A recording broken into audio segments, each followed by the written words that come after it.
And then once I tap this, it'll go into a self-running demo loop. And one thing you'll feel along the way is this haptic engine. So you'll feel little taps on your wrist throughout the demo. Is the tap on the bottom, or? It's going to be, you're going to feel it right from the bottom surface. Okay. Essentially, as you look at mine, okay, you can see that there is a heart rate sensor on the bottom. Right, so you've got the zirconium back, the heart rate sensor. Yep. Right, and then here you've got the digital crown. Okay. Right. And so the cool feature is that you just lift your wrist. Oh, just went to the apps. Okay, so the cool thing is I can touch, to move around the home screen in this constellation of different apps, and I can also use the digital crown to scroll around, right? And if I ever want to get back to that watch, I can just go in, zoom in, and then tap the watch, and I'm back at the watch page. Okay. Right, so another really cool thing is that you've got glances. So if you want quick access to any of your apps, you just do a swipe up. So you can see on here. Then go back to the watch. You just swipe up, and that gives you access to these glances, and I can just swipe between them.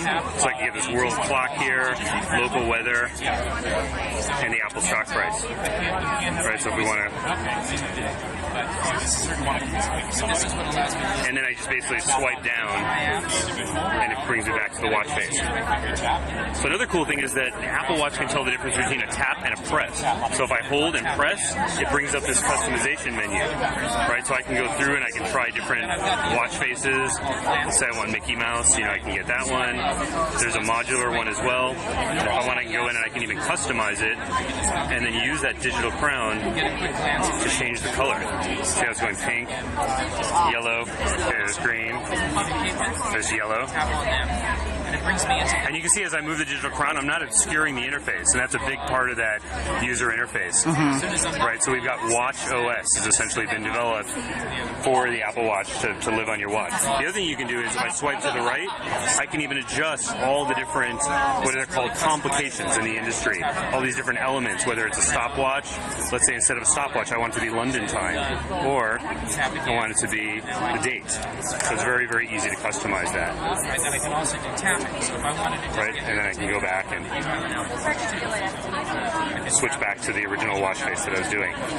But one of the really cool things about Apple Watch is the various communications that you can do. If I tap on this button right here, I can see my friends list. Again, I can use that digital crown to zoom in, or I can scroll. Wait, so there's a button to the right on the below side, the yeah. So you got the digital crown, and then you got the button over here. Okay. So if I tap on her, it'll essentially bring up this canvas where you see this blue dot. If I want, I can go change the color to red, and if I want to send her a little drawing of a heart, I can do that. Okay.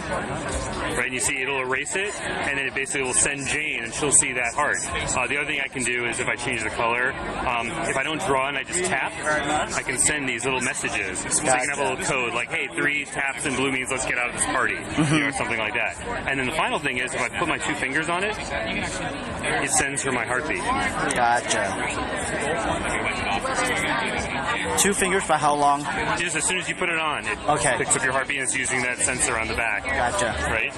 And then you can take a look at is if you swipe up, and then one of our glances is the fitness app. So really with the idea with Apple Watches, we want to help people of any fitness level be more healthy. So we want them to be able to stand more, to move around more, and to exercise.